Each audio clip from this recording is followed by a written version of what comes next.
The biggest thing that appeals to me for being on the water is it's quiet. I like being around people, but I really like getting out to the middle of it where there's nobody, just being able to paddle on the calm water and look around.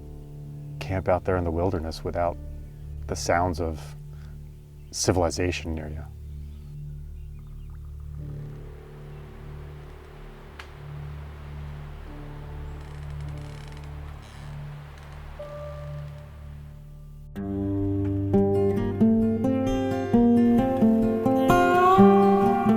As far as finding spots that are uncrowded in the Adirondacks, the people that come here, they're all driven to go to the high peaks, or they're driven to go to the real popular tourist destinations like Lake George, and they don't really engage with the more remote areas in the park that are pretty much freaking awesome, in my opinion.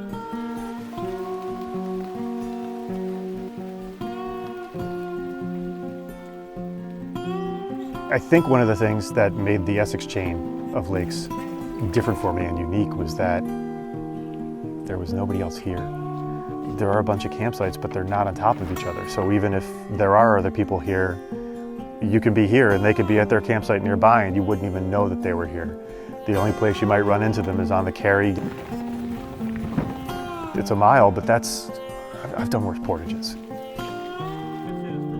I think it gives you some sense of accomplishment, fulfillment, or whatever you want to call it, But whenever I'm challenged with a task like that and I get it done and I make it, I feel good about it. I say, yeah, I was able to make that happen and I didn't have a coronary. There were some hills, but it wasn't terrible getting in. The trail's pretty well marked and easy to find. And, once you're at the water, you're just up and down the chain without having to stop and get out of your boat and carry it.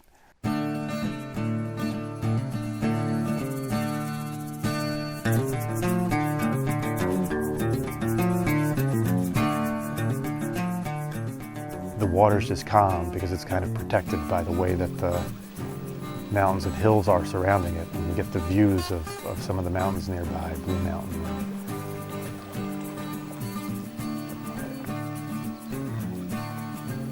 Each lake is kind of its own little individual, pocket of water. Some of them are wider than others and shorter. Some of them are longer and narrower. You paddle into those little connectors and then it comes out into this opening and you just look out and see just nothing but water and trees and mountains. You can have a really great primitive camping experience away from roads, away from the high traffic areas by going through that little extra effort to get here and stuff. And to me, that's gold. That's what it's all about.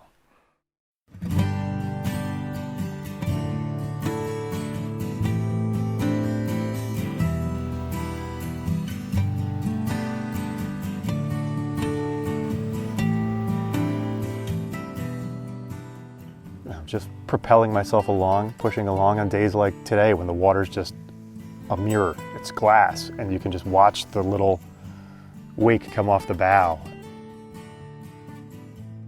The Adirondacks, it's a place where people and nature coexist. That's really kind of the cool part about it, because the people that are up here and live here full-time year-round, they use the land, they take from the land, they give back to the land, and to get out here and be here by yourself or with someone you care about and friends and everything else, it's just special because you have that interconnectivity with the land.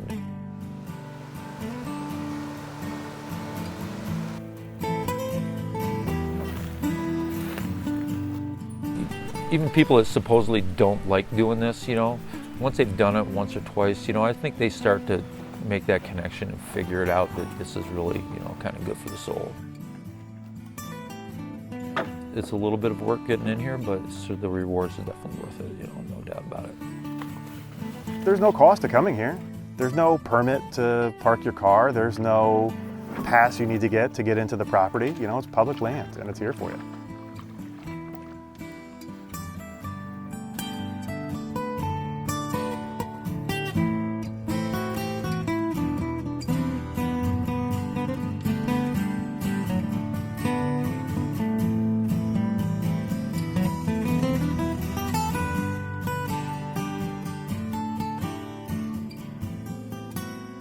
I mean, if you like the outdoors, it'll be all good. I'm gonna get this one, okay? All right?